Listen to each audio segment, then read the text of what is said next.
Kung bago ka pa lang sa aking YouTube channel, please subscribe at i-hit ang notification bell para updated ka sa aking bagong videos. The alibay ng Kim Pao, itatapat nga ba sa sanggang dikit ng Jimmy 7? Saan kaya ang papanoorin ng mga viewers? Ang buong kwento, alamin!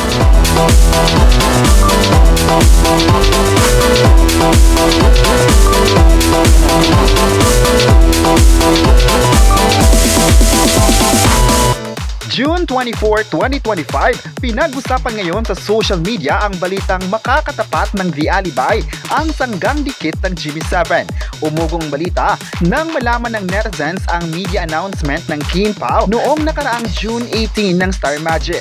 Ayon pa ng netizens, dahil nga ang bilis ng pagpapalabas ng balita tungkol sa Kim Pao ay posible na ring mapapabili ang pagpapalabas nito sa TV. Ayon pa nila, posibleng maaabutan pa nito ang kasalukuyang napapanood na serye ng GMA Network na Sanggang Dikit na pinagbibidahan ni Dinis Trillo at Jinilyn Mercado. Ang Sanggang Dikit ay ang bagong handog ng Kapuso Network para sa mga viewers nila, kung saan isa itong action drama na mapapanood after ng Encantadia Chronicles Sangre. Sa time slot kung saan ang Sanggang Dikit ay posibleng makakatapatan nito ang bagong proyekto ni Kim at Paulo. Sa kapamilya programming naman, makikitang nakalinya sa gabi ang TV Patrol. Susundan ito ng FPG's Batang Quiapo at Pinoy Big Brother. Kung ipapalabas na nga ang The Alibay ng ABS-CBN, ay posibleng ilalagay ito sa slot ng Pinoy Big Brother at magkakaroon ng adjustment sa oras na ito.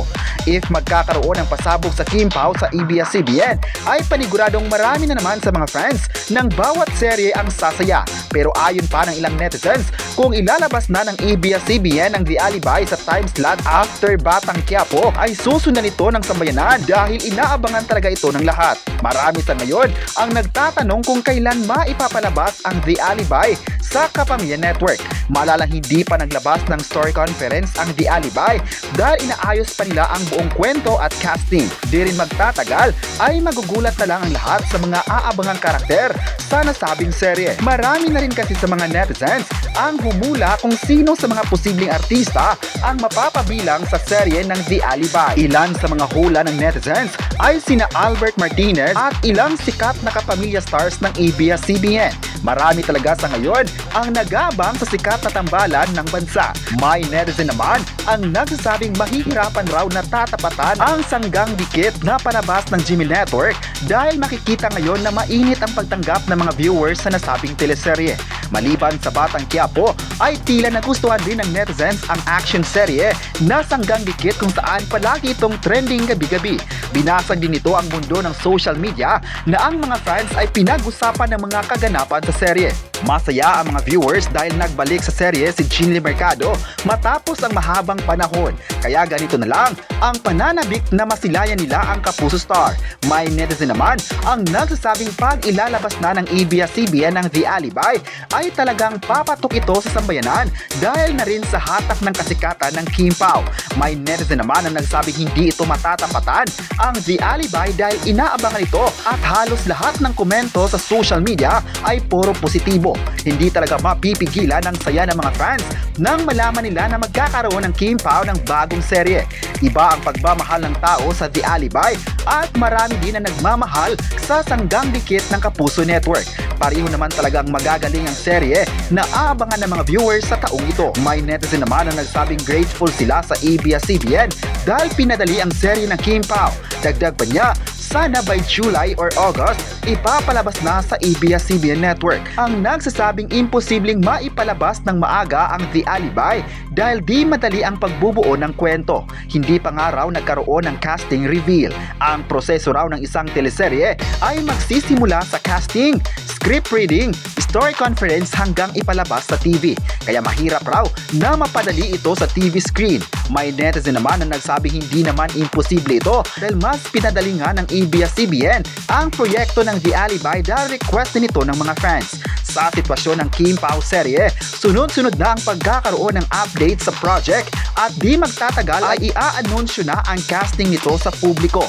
Hindi talaga mabibigo ang mga fans kung magkakaroon na ng announcement muli. Nakaantabay kasi mga fannies sa mga susunod na updates ng The Alibi para malaman nila kung sinong mga bitiranong artista na magiging part ng palabas. May netizen pa ang nagsabing mahati talaga ang manonood ng The Alibi at ilang programa ng GMA Network. Pero may netizen naman ang nagsabing hindi naman raw dapat itapat ang mga programa dahil Pinoy serye ito na dapat ikaka-proud ng lahat. Pero sa bawat serye raw ay may kanya-kanyang mga supporters kung saan ibibigay nila ang love at support. May netizen naman ang believe sa dedikasyon ng bawat network dahil patuloy itong gumagawa ng mga contents na kahanga-hanga. Patuloy na napapanood ang mga contents ng ABS-CBN at GMA Network sa bansa at pati na sa ibang bansa through content sharing. Let's support na lang sa The Alibi at sa mga programang makakatapat sa serye.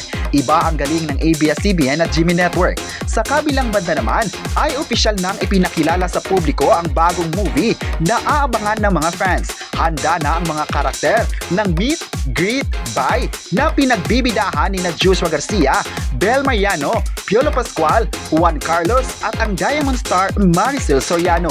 Sa bagong proyekto ay mula ito sa direksyon ng sikat na direktor na si Cathy Garcia Sampana na siya rin ang nasa ulo ng mga sikat at blockbuster movie. Ilan sa mga blockbuster movie na kanyang nagawa ay ang Hello Love, Goodbye, Hello Love Again at marami pang iba.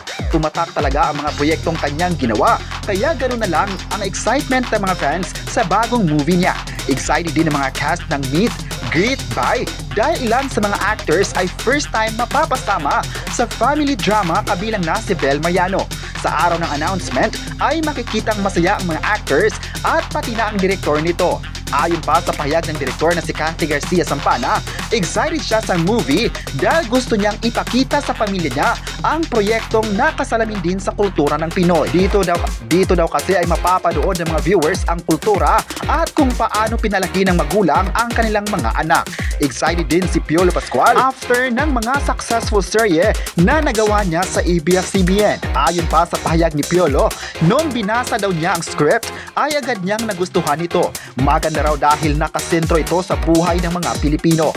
Makikita raw ng mga manonood ang pagmamahalan ng isang pamilya at kung paano hahamunin ito sa mga challenges sa buhay. Nakaka-excite din daw ayon pa sa pahayag ng ibang cast dahil maraming matututunan ng mga audience ng movie. Mapapanood na ang Meet, Greet, Buy sa taong ito dapat abangan ito ng mga fans.